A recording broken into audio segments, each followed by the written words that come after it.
Hola, continuando con la entrega de videos para hablar de la obra El otro sendero de Hernando de Soto, voy a tocar los últimos capítulos de este libro. Bueno, en el contexto en donde se encuentra el sector formal y el informal, hay altos costos para poder seguir presentes en el mercado. Esto hace que se recorten bastante los recursos para ambos sectores. Se han hecho análisis para entender el por qué se da esta situación, por qué la sociedad es tan costosa. Se toman variables como el desempleo, las migraciones, los salarios, incluso el clima. Pero las investigaciones que se han realizado hasta entonces no han sido suficientes para determinar el por qué el sector informal actúa de la manera en que ya he escrito en videos anteriores, haciendo invasiones, tomando veredas y pistas, tomando rutas irregulares para realizar sus actividades de transporte. Se hizo un intento por dialogar con ese sector y se notó que ellos en realidad, y se comprobó que ellos en realidad sí quieren afiliarse al sector formal. El tema es que el sistema legal tiene deficiencias y le generan perjuicios para poder incorporarse a este sector.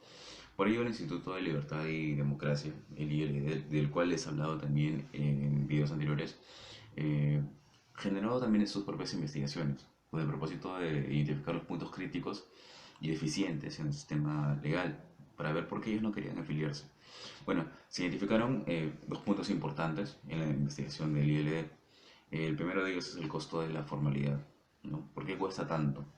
El hecho de mantenerse en el mercado en sus respectivos sectores, no sé, comercio, transporte, industria. Voy a poner un ejemplo práctico para entender esto. Por ejemplo, eh, una persona quiere comenzar sus actividades económicas formalmente, entonces deberá comenzar con el llamado costo de entrada. Estos costos son destinados a incorporarse, a poner en marcha la actividad económica.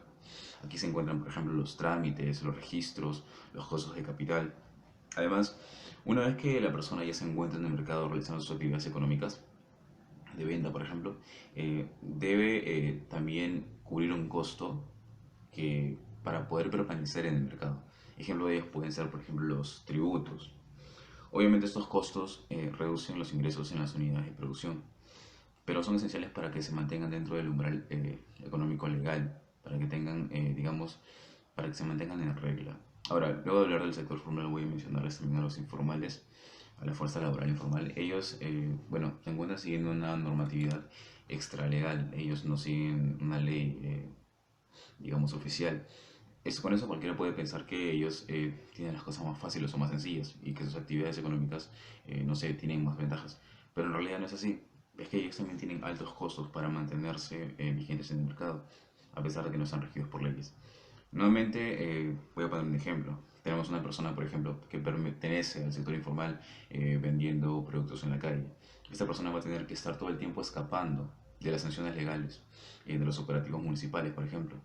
Bueno, por otra parte, hay un costo grande también por transferencias por otras empresas. Además, el hecho de que se cortan bastante sus oportunidades por el hecho de no estar pagando impuestos o tributos. Bueno, tanto como el sector formal como el informal, eh, esos costos van a generar consecuencias y afectan a quienes realizan las actividades económicas en Perú. Obviamente van a también afectar la economía en general en Perú. Eh, bueno, esas consecuencias pueden ser, por ejemplo, que las inversiones comiencen a decaer, que la calidad y la cantidad, obviamente, y la productividad de las empresas disminuye. Además que los conflictos, pueden generarse conflictos por el cobro de los tributos. Bueno, es aquí donde entran en el panorama los facilitadores de derecho, quienes a lo largo de la historia han generado avances y ofrecido apoyo para los diferentes sectores económicos, ya sea industria, comercio, transporte. Claramente para ello es necesario que tengan muy en cuenta la realidad nacional y el panorama cultural del país. En el siguiente capítulo, que es el número 5, hablan sobre la tradición redistributiva, sobre la tendencia redistributiva. Bueno, la ley peruana es utilizada generalmente para redistribuir la riqueza. No se tiene en cuenta o no se quiere hacer crecer la riqueza. En realidad se redistribuye, o esa es la tendencia que se hace en ese país. Bueno, por ejemplo, tenemos riquezas, tenemos un número fijo de recursos y lo que se hace es moverlos de un lado a otro, es decir, acapararlo o quedarnos con una mayoría. Eso es una tendencia que se tiene. El autor menciona que debido a esta tradición redistributiva se generan en las distintas esferas la tendencia a reacomodar la riqueza, a reacomodar los recursos económicos, hacia sí mismo, es decir, desplazarlo desde un lugar externo hacia los propios intereses, en vez de generarlo. Ahora, esto genera desorden, ya que con la mentalidad de que para lograr riqueza no hay que generarla, sino moverla de un lugar hacia otro, o conseguirla, o jalarla hacia ti. Se crean condiciones, por ejemplo, que pueden generar corrupción, que pueden generar faltas a la ética, que pueden generar faltas a la justicia. En el capítulo siguiente, el número 6, que habla sobre el mercantilismo, se señala que detrás de las condiciones de redistribución o detrás de esa tendencia de redistribución se encuentran intereses que no tienen mucho que ver con factores sociales, ni políticos, ni económicos, ni siquiera culturales, sino que en realidad detrás de esto se encuentran intereses del mercantilismo, ¿no? Eh, en este sistema, el Estado en cuestión obedece a los mandatos o a los intereses elitistas de un pequeño grupo de poder.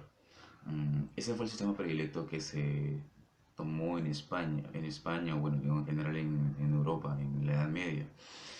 Bueno, benefició a quienes lo tomaron como política económica, tanto industrial como comercialmente.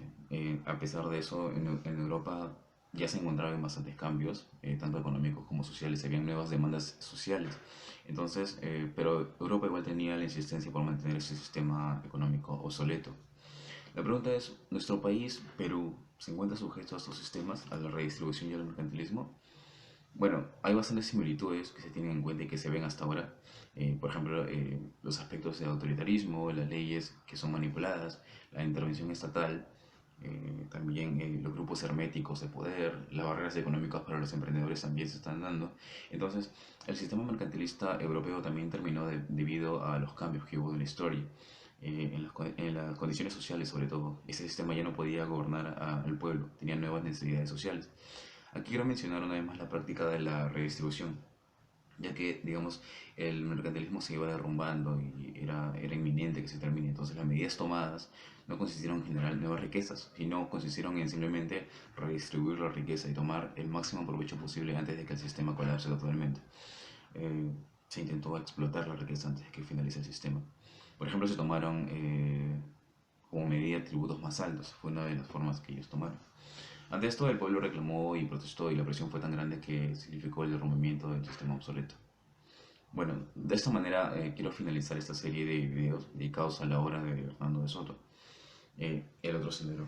Sus ideas e investigaciones llevadas a cabo por el Instituto de Libertad y Democracia creo que le dieron una nueva perspectiva y nuevas opiniones a la gente y al Estado respecto a la fuerza laboral informal. Se aprecia totalmente sus trabajos. Yo creo que su carácter fue bastante humanista en su obra y en sus investigaciones en general en el ILD. Creo que el autor posee una visión bastante humanista. La intención de encontrar los orígenes del sector informal, con ello se tendría una mejor comprensión, no solamente en cuestiones estadísticas o de cifras o cuestiones cuantitativas, sino también una visión más humana, por así decirlo, ¿no? Entender las razones humanas por las cuales este sector tomaba la decisión de permanecer al margen del sistema legal con su normatividad extralegal. Bueno, creo que toda persona tiene lucha por mantener una mejor calidad de vida, suya, propia y también de sus familias. Pero bueno, si no nos vemos, si estas personas se ven obligadas a tomar el camino fuera de lo legal, la pregunta es, ¿cómo lograr que dejen el rechazo o el temor de integrarse al sistema legal?